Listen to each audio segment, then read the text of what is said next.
Assalamualaikum warahmatullahi wabarakatuh. Apa kabarnya Bapak Ibu di mana saja Bapak Ibu berada? Semoga Bapak Ibu semua selalu dalam keadaan sehat walafiat.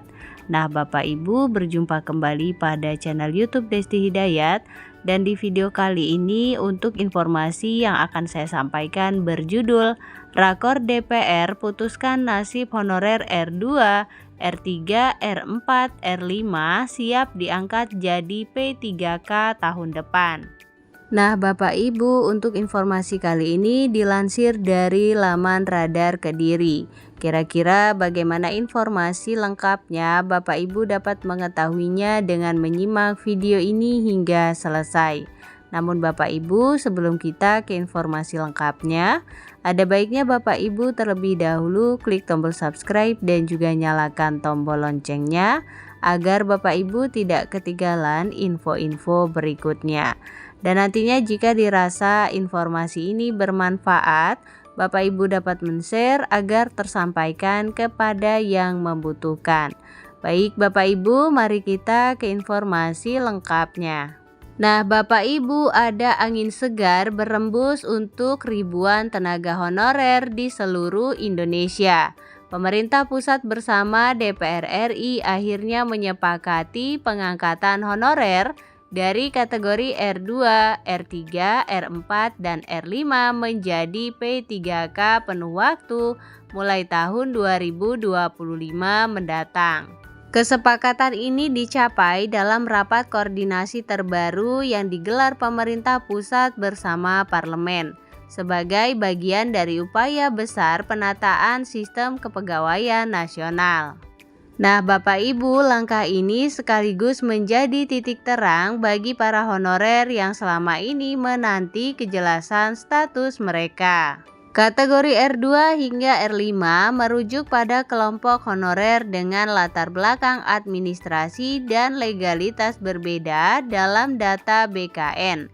Nah, Bapak Ibu, berikut ini adalah rinciannya. Yang pertama ada R2, yaitu tenaga honorer XK2 yang lolos seleksi P3K dan telah dinyatakan lulus berkas dengan kode L. Berikutnya R3, yaitu honorer non-ASN yang masuk database BKN dan memiliki kelulusan berkode L. Selanjutnya R4, yaitu honorer non-ASN di luar data BKN namun berpeluang diangkat jika memenuhi syarat dan mendapat kode L. Kemudian yang terakhir ada R5, yaitu merupakan lulusan PPG yang ikut seleksi guru P3K, lulus ambang batas dan mengantongi kode L. Nah, Bapak Ibu, pengangkatan ini akan bersifat full time, setara dengan P3K lainnya dalam hal gaji, tunjangan, dan jalur karir yang lebih pasti. Keputusan ini langsung disambut hangat oleh para tenaga honorer yang merasa perjuangan panjang mereka akhirnya dihargai. Tak sedikit yang menyebut kebijakan ini sebagai bentuk keadilan dan pengakuan atas dedikasi selama bertahun-tahun. Meski begitu Bapak Ibu, pemerintah daerah diingatkan untuk segera bersiap. Penyesuaian anggaran dan kelengkapan administrasi harus disiapkan demi kelancaran proses pengangkatan. Nah, untuk teknis pelaksanaannya, pemerintah pusat akan segera mengumumkan rincian resmi termasuk syarat dan mekanisme.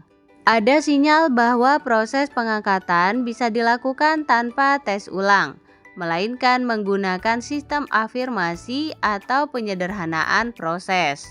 Nah, Bapak Ibu, langkah strategis ini diyakini menjadi solusi konkret atas masalah honorer berkepanjangan, sekaligus mendukung reformasi birokrasi menuju sistem kepegawaian yang lebih adil, terbuka, dan profesional.